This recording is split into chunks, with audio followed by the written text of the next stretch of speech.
တကယ်စကမာအစစ်ကင်းကောင်ဟာမိုဘိုင်းလေးကျမပန်လောကရဲ့လက်ရှိအကောင်းဆုံးဂျန်ဂလာတွေကတအူးဖြစ်တဲ့အပြင်ပရိသတ်တွေက The Sigma ဂျန်ဂလာလို့ချစ်စနိုးတင်စားခေါ်ခံရသူပါသူရဲ့နာမည်အရင်ကတော့ Cyril Barrett ဖြစ်ပြီးတော့2006ခုနှစ်ဧပြီလ26ရက်နေ့မှာမွေးဖွားခဲ့ပါတယ်ဒါကြောင့်လက်ရှိ2026မှာအသက်20တိတိပြည့်သွားပြီဖြစ်တဲ့လူငယ်ကစားသမားတစ်ယောက်ပါ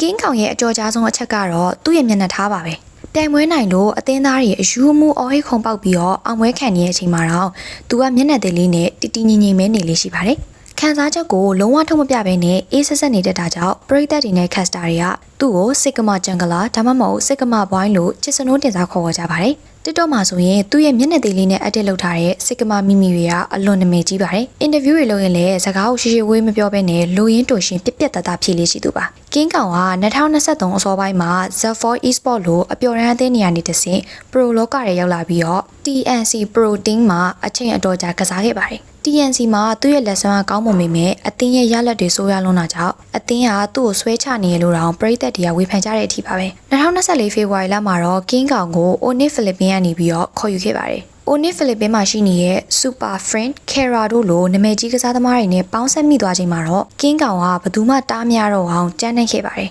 MPL PH Season 40မှာတော့အသင်းကိုချန်ပီယံဖြစ်အောင်ပို့ဆောင်ပေးနိုင်ခဲ့တဲ့အပြင်သူကိုယ်တိုင်လည်း Regular Season MPV ဆုကြီးကိုသိမ်းပိုက်နိုင်ခဲ့ပါတယ်။မလေးရှားမှာကျင်းပခဲ့တဲ့ M6 ကမ္ဘာချန်ပီယံပြိုင်ပွဲကြီးမှာတော့ Fnatic Onyx Philippines အသင်းဟာရှုံးပွဲမရှိစံချိန်နဲ့ဗိုလ်လူပွဲကိုတက်ခဲ့ပြီးတော့ Ten Liquid ID ကို 4-1 နဲ့အနိုင်ယူက M6 World Championship ဖလားကြီးကိုစုကူးနိုင်ခဲ့ပါတယ်။ကင်းကောင်ကဒီပြိုင်ပွဲမှာအကောင်းဆုံးဂျန်ဂလာအဖြစ်နဲ့အားလုံးရဲ့အသိမှတ်ပြုခြင်းကိုခံခဲ့ရပြီးတော့ International ပရိသတ်တွေလည်းရလာခဲ့ပါတယ်။ M6 ကမ္ဘာချန်ပီယံပြိုင်ပွဲမှာသူ့ရဲ့ join ကစားပုံကအလွန်ကြောက်စရာကောင်းပြီးတော့အသင်းကိုအများကြီးကယ်တင်နိုင်ခဲ့တာကြောင့် M6 Champion Exclusive Skin အဖြစ်ကင်းကောင်ဂုဏ်ပြုရဲ့အနေနဲ့ join hero ကိုရွေးချယ်ဖန်တီးထားဖြစ်ပါတယ်။ join ID သုံးလိုက်ရင်ကြားရတဲ့စစ်ကမာပွိုင်းတန်စင်ကလည်းကင်းကောင်နဲ့ပြောစရာမလိုအောင်လိုက်ဖက်နေရပါM6 ပြီးရဲ့နောက်မှာလည်းကင်းကောင်တို့ရဲ့ Onyx Philippines အသင်းဟာအရှိန်မသေးဘဲနဲ့နိုင်ငံတကာပြိုင်ပွဲတွေဖြစ်တဲ့